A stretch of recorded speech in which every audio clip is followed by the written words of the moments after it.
C'est le dernier droit, Pat. On arrive, enfin. Ouais. On a travaillé longtemps pour ça. Puis c'est un dernier droit qui amène son lot de casse-tête. Ouais, ça va être une méchante grosse semaine, méchante belle semaine, mais tu sais, stressant, important, tout ça. Là, on affronte Rockland qui se bat pour faire les séries de peine et misère. Ils ont une grosse. Ils ont été très forts depuis un bout. Nous, on est dans le milieu de tout ça, là, 4 équipes qui se battent pour ces postes-là, ces jobs-là en série. Si on veut un match suicide potentiellement, si jamais on joue un match suicide, on veut absolument le faire à la maison et non aller sur la route. Ça va être intéressant. J'ai lu pas mal cette semaine qui me disait bon, on a travaillé pour pouvoir l'avoir à la maison, ce match suicide-là. On s'est placé dans une bonne position. Il y a une position dans laquelle vous n'êtes pas placé, c'est de recevoir mauvaise nouvelle par-dessus mauvaise nouvelle par-dessus mauvaise nouvelle. Parle-moi de comment ça t'est rentré dedans, ces mauvaises nouvelles-là, cette suite-là. Oui, non, c'est vraiment étrange, cette histoire-là. Tu sais, dans toute ma carrière d'entraîneur, ça fait 13-14 ans que je fais ça, j'ai pas eu une seule fois à remplacer un joueur après le deadline, après la date limite de transaction. Cette année, on a eu 3. Pensons-y, il n'y a pas une seule fois que c'est arrivé avant pour un seul joueur. Ça arrive jamais.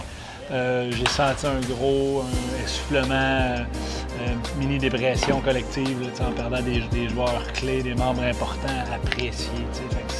C'est peut-être une partie de l'explication de pourquoi on joue un petit peu moins bien depuis quelques temps.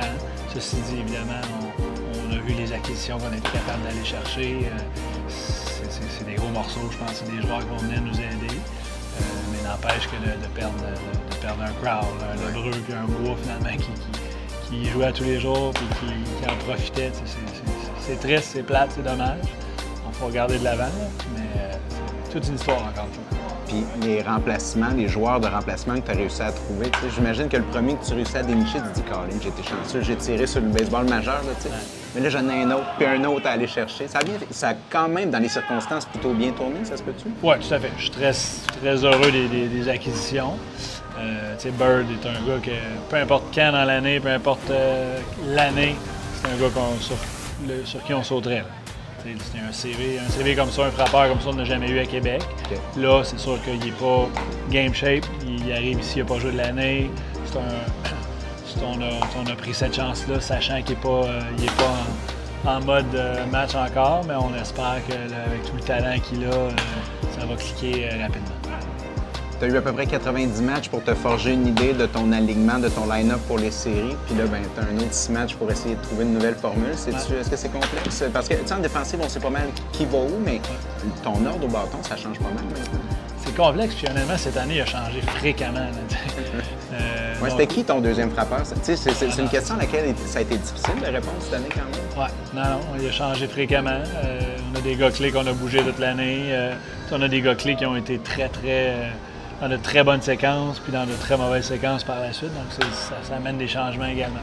Mais non, effectivement, il faut trouver où on est comme équipe, trouver notre identité encore dans les 6 derniers matchs avec ces nouveaux ajouts-là. C'est ça, on a encore des petits tests à faire lors de la dernière semaine de l'année.